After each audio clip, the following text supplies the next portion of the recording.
নমস্কাৰ ছাত্ৰ ছাত্ৰীসকল ARI অনলাইন ক্লাছেছ চেনেলটোলৈ তোমালোক সকলোকে স্বাগতম জনাইছো।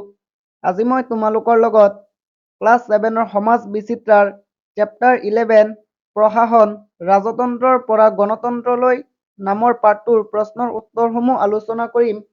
এই পাঠটোত দুটা অনুশীলনী আছে আৰু এইখন ভিডিঅ'ত আমি দুয়োটা অনুশীলনীৰেই প্ৰশ্নৰ উত্তৰসমূহ আলোচনা কৰিম। তেন্তে আহা আমি এতিয়া আৰম্ভ কৰো। 1 নম্বৰত দিয়া আছে তলৰ প্ৰশ্নবোৰৰ উত্তৰ দিয়া। ক প্ৰশাসন বুলিলে কি বুজা? উত্তৰ প্ৰশাসন বুলিলে এটা ৰাজনৈতিক ব্যৱস্থাক বুজায় যিটোৱে এটা পৰিসীমাৰ ভিতৰত আইন প্ৰণয়ন কৰি সমাজত শান্তি শৃংখলা অটুট ৰাখে, জনসাধাৰণৰ অধিকাৰ সুৰক্ষিত কৰে আৰু অনুশাসন বজাই ৰখাৰ লগতে জনসেৱাও আগবঢ়ায়। খ সমাজৰ কোনবোৰ শ্ৰেণী অসুৰক্ষিত গোটৰ অন্তৰ্ভুক্ত? উত্তৰ সমাজৰ শিশু, বৃদ্ধ, বিশেষভাৱে সক্ষম আৰু দৰিদ্ৰ সীমাৰেখাৰ তলৰ শ্ৰেণী অসুৰক্ষিত গোটৰ অন্তৰ্ভুক্ত। গ এখন দেশৰ আইন প্ৰণয়ন আৰু কাৰ্যকৰীকৰণৰ দায়িত্ব কাৰ হাতত থাকে? উত্তৰ এখন দেশৰ আইন প্ৰণয়ন আৰু কাৰ্যকৰীকৰণৰ দায়িত্ব প্ৰশাসনৰ হাতত থাকে। ঘ ৰাষ্ট্ৰীয় নিৰাপত্তা কোনে সুনিশ্চিত কৰে? উত্তৰ ৰাষ্ট্ৰীয় নিৰাপত্তা প্ৰশাসন ব্যৱস্থাই সুনিশ্চিত কৰে। ঙ কিহৰ ভিত্তিত প্ৰশাসনৰ কাৰ্যাৱলী ভিন ভিন হ'ব পাৰে? উত্তৰ দেশৰ ৰাজনৈতিক অৱস্থা, সংস্কৃতি আৰু অৰ্থনৈতিক অৱস্থাৰ ভিত্তিত প্ৰশাসনৰ কাৰ্যাৱলী ভিন ভিন হ'ব পাৰে।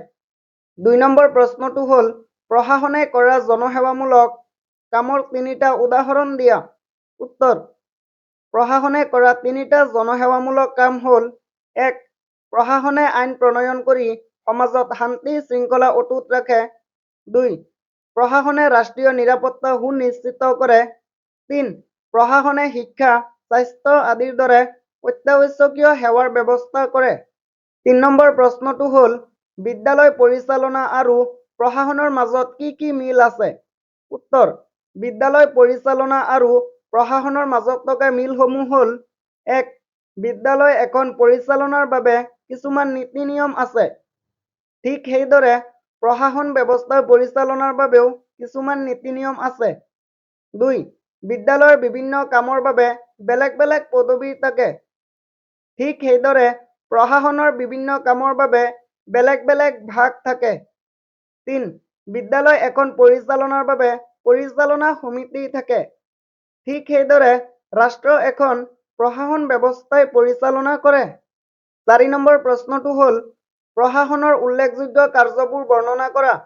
উত্তৰ প্ৰশাসনৰ উল্লেখযোগ্য কাৰ্যবোৰ হ'ল: 1 শিক্ষা, স্বাস্থ্য আদিৰ দৰে অত্যাৱশ্যকীয় সেৱাৰ ব্যৱস্থা কৰা। 2 আইন প্ৰণয়ন কৰা আৰু ইয়াৰ কাৰ্যকৰীকৰণ। 3 দেশৰ অৰ্থনীতি আৰু অৰ্থনৈতিক কাৰ্যকলাপ নিয়ন্ত্ৰণ কৰা। 4 নাগৰিকৰ বাবে শান্তি, স্থিৰতা আৰু সুৰক্ষা নিশ্চিত কৰা। 5 ৰাষ্ট্ৰীয় নিৰাপত্তা সুনিশ্চিত কৰা। প্ৰথমটো অনুশীলনীৰ প্ৰশ্নৰ উত্তৰ ইমানেই আছিল।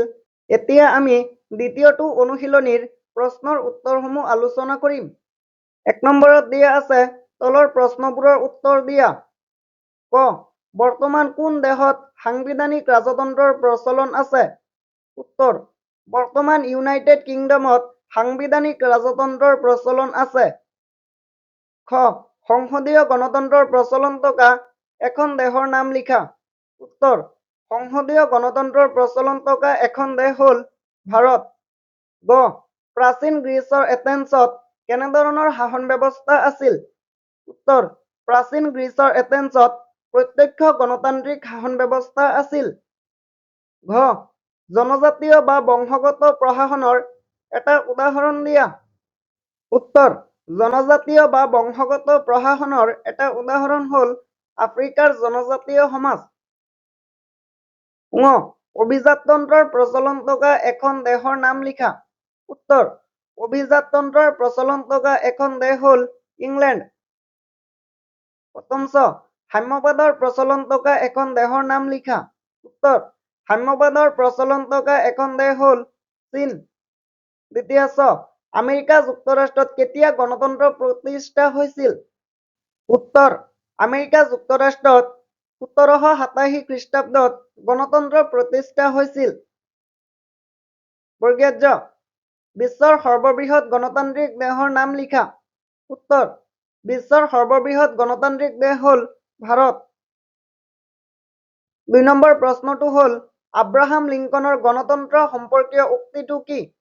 উত্তৰ আব্ৰাহাম লিংকনৰ গণতন্ত্ৰ সম্পৰ্কীয় উক্তিটো হ'ল গণতন্ত্ৰ হৈছে জনসাধাৰণৰ দ্বাৰা গঠিত জনসাধাৰণৰ বাবে জনসাধাৰণৰ চৰকাৰ।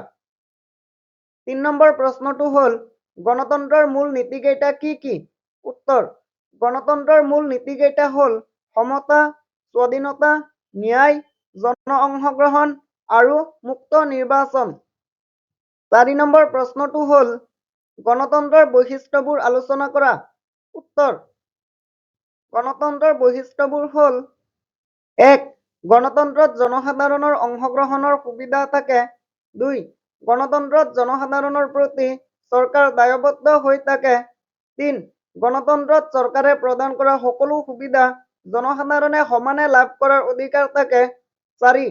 গণতন্ত্ৰত এক স্বাধীন আৰু নিৰপেক্ষ ন্যায়পালিকা থাকে। এই ন্যায়পালিকাই নাগৰিকৰ ন্যায় সুনিশ্চিত কৰে। 5.